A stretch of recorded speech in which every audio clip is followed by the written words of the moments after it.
Isang kilalang TV host mula sa noontime show Night Showtime ang umano'y pinag-uusapan ngayon sa likod ng kamera matapos kumalat ang balitang nais na raw nitong mag-quit sa programa.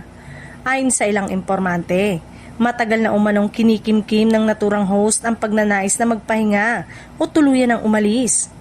Kahit aktibo pa rin siya sa harap ng kamera. Napapansin na raw ng ilang nakakatrabaho niya ang tila pagbabago sa kanyang energy, lalo na kapag wala na sa live broadcast.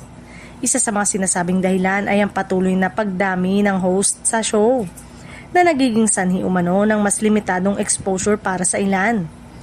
Dahil dito, may mga pagkakataon na hindi na raw nabibigyan ng sapat na spotlight ang ibang personalidad, bagay na maaaring makaapekto sa kanyang desisyon. May mga bulong-bulungan din na may nakaabang na umanong bagong oportunidad para sa kanya. Posibleng proyekto sa ibang platform o network na mas makakapagbigay ng mas malaking papel at mas malinaw na direksyon sa kanyang karir. Gayunpaman, wala pang kumpirmasyon mula sa kampo ng nasabing host at nananatiling tahimik ang pamunuan ng show hinggil sa isyong ito.